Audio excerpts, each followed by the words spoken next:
చిన్న కథ, మంచి మాట. చిన్న కథ కాదు.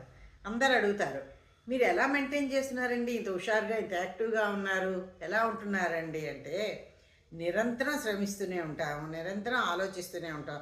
ఎప్పుడు కూడా మనసుకు వృద్ధాప్యం రానివ్వట్లేదు. శరీరానికి వస్తుందేమో. ఎప్పుడు కూడా నిత్య విద్యార్థినిగాను నేర్చుకుంటూనే ఉంటాను, నేర్చుకుంటూనే ఉంటాను. ఎప్పుడు కూడా బద్ధకంగా కూర్చోవడం, అనవసరంగా లేజీగా కూర్చొని అనవసరం టైం వేస్ట్ చేయడం ఇలాంటివి చేయను. ఎప్పుడు ఏదో కొత్తవి నేర్చుకోవాలని ఉత్సాహం చూపిస్తూ ఉంటాను. నేర్చుకుంటున్నాను.